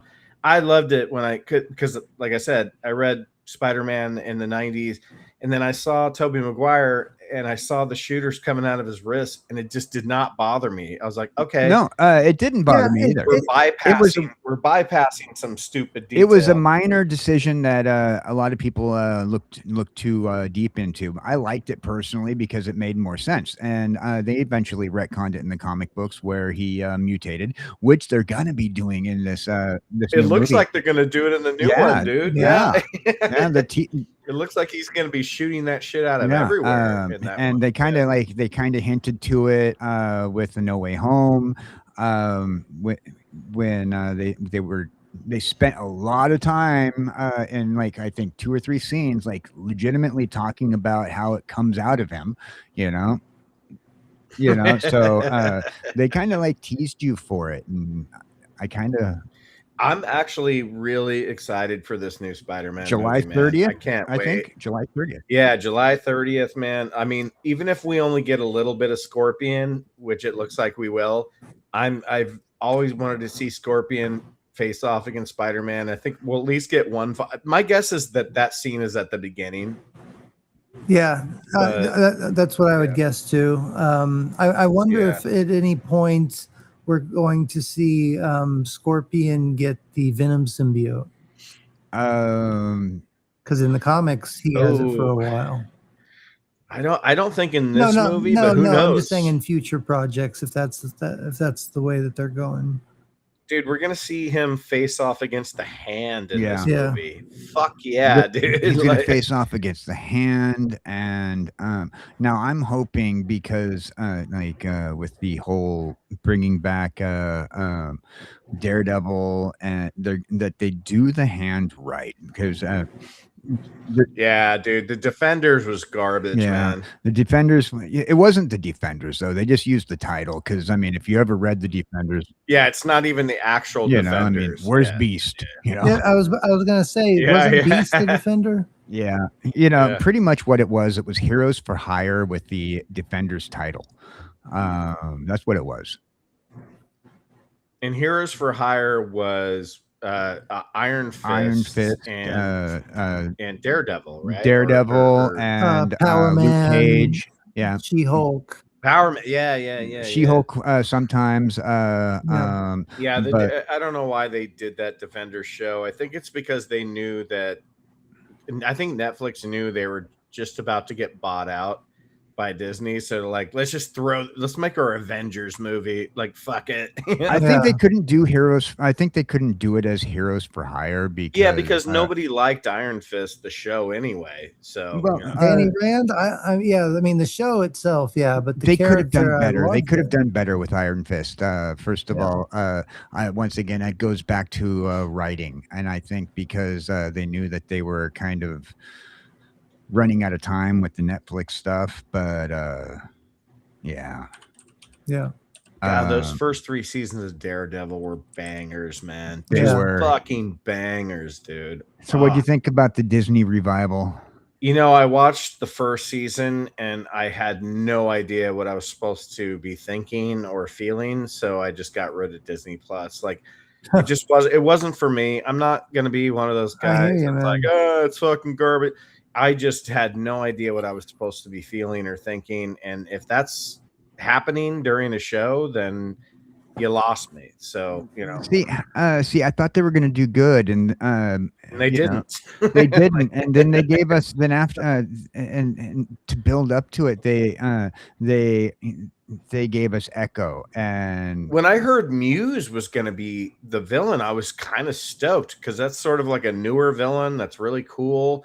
Because I always wanted the White Tiger to be the villain, but then the show kind of made it like White Tiger was like a good guy, and I guess he sometimes can be.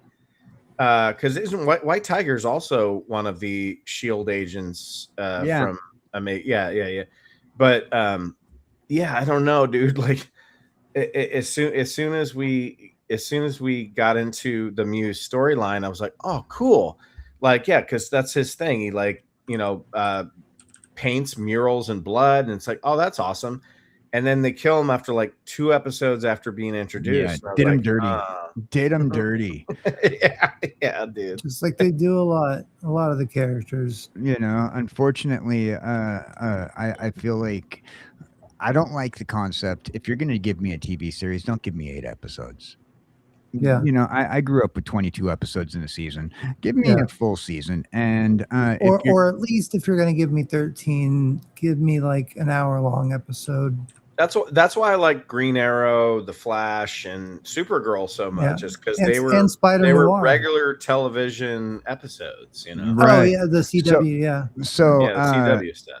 So his daughter ends up taking the mantle up in the comic books, and wearing the amulet, and she becomes an Avenger, reservist, and she also she's another one that has a romantic relationship with Peter Parker. Of course, he's just getting it on with every girl he sees. Hey, when you're young, right? And when you know what, if you can. You know what, Theta? If you can shoot webbing out of every orifice, you know. I mean, they don't know what those girls are swallowing. Hey, you know, I got to be careful with that pearl necklace. I'm sorry, that was wrong. I apologize to the ladies in chat. I think they understand. But yeah, I'm sure, dude. I'm sure Cowboy Dan. I'm sure they have things that we do that they say the same thing about. We just don't know. I mean, from Peter Parker's point of view, he grew up as a complete nerd, you know, getting picked on his whole life. Let him have some poon, you know. Give him all the poon. That was always my problem with Andrew Garfield. Is I'm like, dude, this guy's a nerd. What? Yeah, he's like a skater. Like, he's good looking. Like that. Yeah. No, he's not Peter Parker. I only liked him because he cared about Spider-Man so much. Like no, and he did his work. He didn't write the movie. His dream as a kid was to play Spider-Man. I know, and I remember that Comic-Con appearance where he showed up dressed up as Spider-Man and nobody knew who he was. Yeah, Andrew Garfield did that. Also, the new kid did that as well. Tom Holland. Yeah, Tom Holland. Tom Holland called that he was gonna. There's a lot of accusations that a little bit of nepotism going on somewhere, because Tom Holland knew he was going to be Peter Parker before anybody else did, like years before anybody else did, and and his brother is ironically a part-time stunt double for him and whatnot. Oh, that's kind of awesome, actually. But... DJ Play Nice is in the chat. I just want to say thank you for the birthday wishes earlier. What's up, brother? Yeah, DJ Play Nice came in earlier, and he was, what did he say? Throwing ropes. He was saying something to you. Yeah, he said happy birthday. Yeah. I popped it up on screen. I just didn't have a chance to say back. Say thank you back. Yeah. Thank you. But so we're gonna be doing a stream again, man. Happy birthday again. We're gonna be doing a stream for him on his birthday. I think you're gonna be streaming that night, but if you want to come in and say Rotten, yes. CW Supergirl was good. I agree. I like the CW Supergirl series. I did too. I did too. While I made a joke the other day, didn't hit very well on Twitter. So I one of my friends, Nostalgia Drops on Twitter, he posted, if you haven't seen the new Supergirl movie, share this post. And so I shared it, and went with the share. I shared the poster from the 1984 Supergirl movie. Which was handled very poorly. Slater. I loved her. Yeah. I had a crush on her so hard. Same, dude. Same. And I commented. Funny thing is, I posted it, and I let a few people post, and Scotty commented a picture of Haley from the new movie. And my response to it, I says, well, the 1984 Supergirl, though, was the ultimate in love triangles. You have a hottie from Krypton, and you have a villainess witch, all chasing a gardener. Yeah, the guy, the boy, the man, dude, and you know who that guy was? That actor. He was in Die Hard, dude. DJ Play Nice. We're gonna be wrapping up in about 10 minutes. Dude, whenever Theta's ready. The love interest in Supergirl 1984 is Ellis from Die Hard, the guy who is show him the watch, and then he's like, get me a soda. Yeah. Oh, it's so great. It's so great. Jamie Lynn Simmons is letting us know that Toy Story 5 is doing great right now. I didn't know. Did they already release it? I didn't realize they released it. I've been talking about that for a while. I've been wondering if they're gonna follow through with doing it well. I know that they're focusing on I hear toys. I hear it's I don't know. I've heard things, but okay. I don't give a shit about Toy Story. For part 3 is a perfect conclusion, and that's where I left it. Yeah, I heard 4 was good, but I didn't watch it because I love the trilogy. Here's what I have to do when going to a movie nowadays, especially when it's become a franchise, is I look for the worst possible review people can give it, and then when I go in to see the movie, my expectations are lowered, and if it turns out to be better than what everybody says it is, then I have praise for it. If I go and read the best reviews out there, and it turns out to be a horrible movie, and I feel like I've wasted my time, so I purposefully read the bad reviews.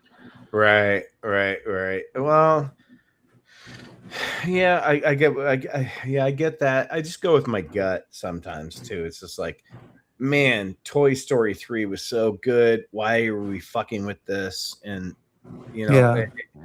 Yeah, and there's new characters in part 4. It's so fun, and like they have a new angle. I don't care. I Yeah. don't. Yeah. Well, it's the same. Yeah. I mean, obviously, it's a completely different genre, but You know they're how doing the Yeah, same thing yeah, with the I'm just- Matrix. And I'm all just sorts worried of that they things. turn the tablet into a character and just go, okay, you know, we got the newfangled toy. It's the right here you have your iPod Kindle or whatever as a character, you know. Well, that's kind of the point, like the plot of this movie, from what. That's what Yeah, you're right. I It kind of is, want right? to see They're- like a knockdown throwdown between the CNC and the Kindle, you know, just Yeah. the yeah, there is says, like a. They "Mm." need to make an adult version where there's like a Oh well, didn't you see Sausage Party? dildo or something. You know, like that's alive. That's basically Sausage Party with what's his face, Seth Rogen. or even just like the MTV death battles, you know, where they had like the characters from pop Oh culture, yeah. you know, but do Yeah, it with the toys that are being replaced. Death Battle. They have the superpower beatdowns. Yeah. God, So- I miss those. Let's get it on. Those were Yeah. the best. Well, they're coming back with a few new ones, but Aaron, the owner, is going through a lot of financial things because of promises with JDF. Jason. It takes a lot to Frank. do those stop animations, you know. I'm just saying, you know. Yeah. Jamie Lynn Simmons says, if you're gonna do a Supergirl movie, do it right. So we had Dollar Bin Dan on the morning show today, and he did his little review on it. He said, if you're going in for a Supergirl movie, lower your expectations, but if you're going in for a good sci-fi movie, then you might have better off. I have Interesting. not seen the movie. It did not look good to me, so I Yeah. just skipped it. But yeah, I went and watched Jackass instead, and it did not disappoint. I had like 2 hours of just nonstop laughter watching Jackass. I can't believe how old they are, and they're doing it still. Well, we grew up in the 90s. We're Gen Xers, most of us. Yeah, but it makes it so much more funny that now they're like, man, we can't get another concussion, so they have to. I mean, remember new the bits. days when they would dress as old men, and now they don't have to dress as old men anymore. They just are. I'm telling you, if you have no interest in Supergirl, like I didn't, go watch Jackass. Like it's really funny in the theater. The crowd was just going wild. So yeah, I bet, man. I keep on wondering, next like, time I get what some money to go to the theater, I want it to be a good movie that makes me laugh. So oh, dude, you'll laugh from beginning to end, dude. I just worry about Johnny Knoxville. Like I mean, if he keeps doing this, he's gonna end up in a Well, that's why this is the last movie, and I'll give you a little bit of a spoiler. He doesn't do any crazy stunts in this one. He has other people do it because after the one that came out in 2022, where he gets another concussion, he'll die. So, so he was more like the moderator. Yeah. How many of the originals were there? We know Bam wasn't there. Bam was there for 1, 2, and 3. For 1, 2, and 3. Yeah, because Bam's not. I don't think like they're Bam's not in good shape right now, man. Yeah, he hasn't been for a while. Yeah, ever since was it Steve Dunn? Yes, when Brian Dunn died, that really fucked him up, and Steve-O as well. Well, Steve-O has been sober for 18 years. Yeah, but it still fucked him up. Like Yeah, well, no, I mean, for sure. Yeah, and it's weird too. It's like that was an accident. That was it was basically the same thing as what happened to Paul Walker. Yeah, it's like somebody driving too fast and wrapped their car around a pole. Yeah, it's pretty much the exact same thing.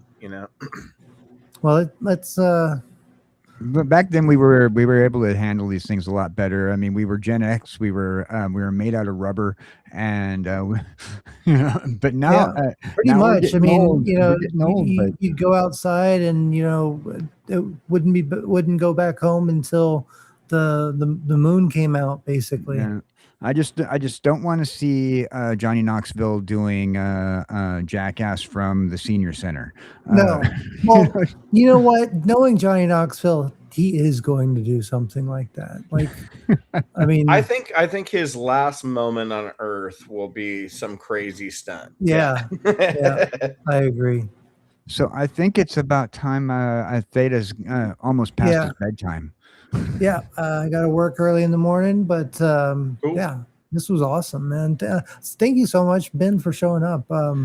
You're always welcome, and I'm hesitant to send you invites because I know you're busy all the time. But maybe No, we can please plan. always do. Please always do. You know? Okay, well, I'll make sure to do that, and then maybe we can schedule a week in advance to do the Tarzan Sing video. I love it how long you've wanted to do that, and you're just constantly waiting for me to do it. Yeah, it's all right. I'm ready to do it whenever you are, man. Like, See, Theta has his list of people. I do this with him, and I'm going to do this with him. Yeah. Yeah. No, I'm Waiting kind for of the the same perfect way moment. on my channel. Yeah. Yeah, I'm kind of the same way. Yeah. all Well, right. this was a pleasure, guys. Thank you so much. Go ahead and plug your channel. I'm gonna put your link in the chat as well. Oh, cool. Well, I don't know. Right now, every Monday we do a House of the Dragon recap show called House Off the Wagon, and we do that live, me and my friend Bobek. And then next week we have coming out the top 5 out of the 3 guys that are the major players in our channel. We do top 5 favorite sports movies of all time. So be on the lookout for that. Nice. Yeah. So will there be dodgeball in that? We'll have to wait and see. My prediction is dodgeball, the bench warmers. Oh yeah. The ringer, Major League Baseball, Major League. And I actually like basketball. That movie's funny, man. Yeah, that was a cult classic too. And it's I'm pretty super funny, man. I'm pretty sure someone's going to mention, at least in chat, the Mighty Ducks movies before. Yeah. You know, I'll tell you right now. I do have Kingpin in my top 5 because I love to bowl, and that movie is one of the funniest movies of all time. So I do have Kingpin in my Bill top Murray 5. is just classic in that. He's so good in that movie. He is. So in chat right now, if you guys are in chat, make sure you click on the link for Cinema Gulp. If you have not given it a follow, make sure you give a subscribe over there. You can also find him on the Twitter as well. So I am on the Twitter. I am on the Instagram, and he does tweet. I am on the MySpace. Wait, that's no. I think that crashed. That's gone. Wow, you guys are great. This was so much fun. Thank you. Why am I not in your top 8 spaces? Yeah, remember when we used to argue about that? Like, why am I not in your? Not your top friends? What's going on? Hey, Cowboy Dan, we got to talk more, man. I want to do a show with you for sure, dude. Oh, absolutely. I'm just feeling the energy there, you know. Oh, so I think we can have a lot of fun talking about comic books and nerd stuff. I agree, dude. I agree. So yeah. we'll make something happen. So. I'm always available for a panel, and right now I'm doing a morning show. Speaking of which, on 3 days a week doing a morning show, the Morning Dive and a Coffee. Each show. Tuesday, Wednesday, and Friday right now is what we're looking at. It's Tuesday, Wednesday, and Friday. Each show is going to have a different co-host that's going to alternate through. So it's going to be your standard morning radio show, like the kind that you get when you're stuck in traffic and you're hearing your DJs talk about like stupid random shit. That's pretty much what we're doing. Today we had Dollar Bin Dan on the show, and he gave us his review on Supergirl. We talked about pretty much where our comic book shops are going, because I've noticed that another one has gone out of business that I like to get my comic books at. And since I moved out here to the DC area, finding a good comic book shop is kind of like slim to none, unless you're going to one of them really expensive places in the mall that overcharge for their stuff and they don't have a dollar bin. Friday, I'm going to be doing a morning show with the guest co-host, the Iron Tiger, a friend of mine who is writing a graphic novel with his own original characters. And we're going to talk about creating the character from pen and ink storyline, and even using AI to do some animations using your own character art. Look forward to that on Friday morning at 11 Eastern. That's 8 o'clock Pacific time for everybody. And Friday night is going to be my birthday party night, and I believe Theta and I are going to probably make some Suno songs together. We're also going to write some jank music, and we're also going to just have a little fun and chat and chill and just goof off. So join us for that on Friday as well. Awesome. Yeah. Thank you so much, everybody, for being here. I appreciate. Thanks, fellas. Yeah. You guys are awesome. Yeah, you're amazing, everybody. Thank you for joining for me trying to do a Wednesday show as well as a Saturday and Sunday show. I'm going to be trying to do as many shows as possible. So I hope that you tune back in, and we're going to preserve the lore here, because here is where we dig in for. And let me close this out. Oh, I think you have to close this out. Oh. Yeah. I'm going to pop up our theme song. I just wanted to. Yeah, I'm not used to. I was just waiting for you to finish your thing. Okay. Tune back in, and we'll go over some lore, some ambiguous endings, all sorts of stuff, sci-fi technology. We had a bunch of fun doing that. Thank you for being here. If you wouldn't mind sharing this out, leaving a comment, leaving a like. And if you want to support the channel, you know how to do it. Love you all. Have a great night. End of line.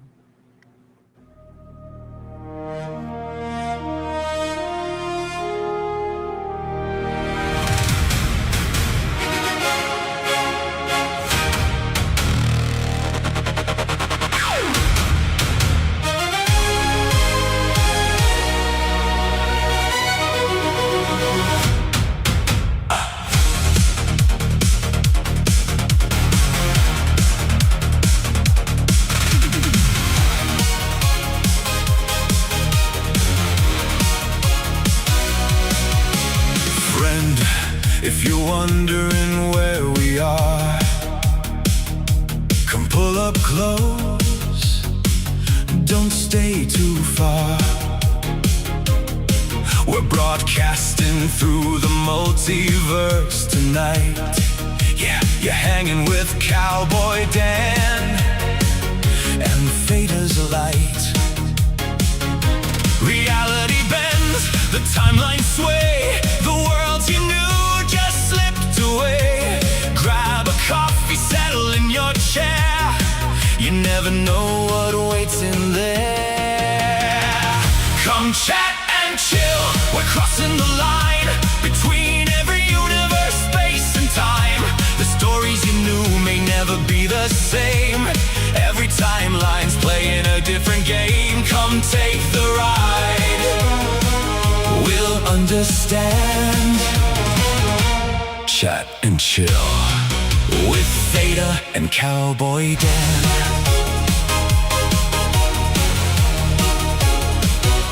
What happened to the heroes we all knew? Did history split or start anew? One small choice can change it all. Watch 1,000 different futures fall. So don't log off, don't fade away. There's another world to see today. Comic books, movies, TV, lore. Open one door, there's always more.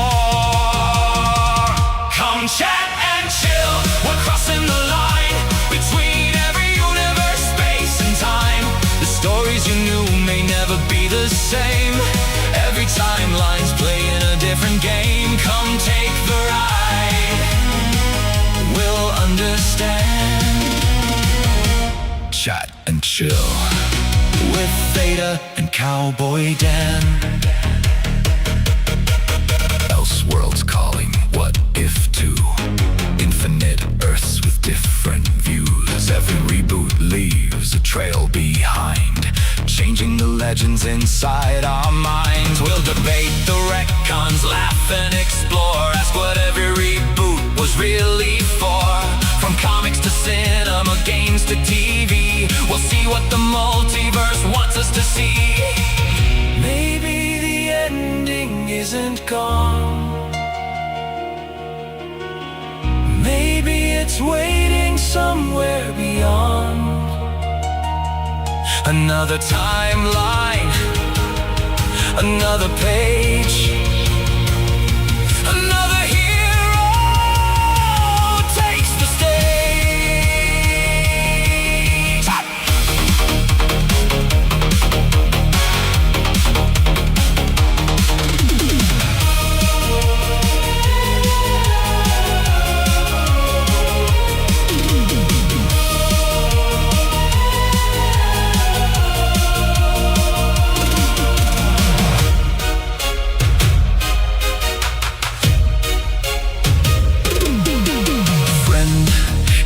Wondering where we roam,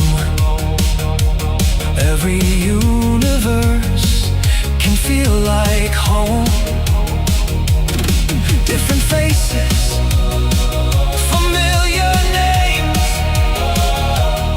every world rewrites the game. No more doom scroll, no endless feed. Tonight's the kind of escape we need.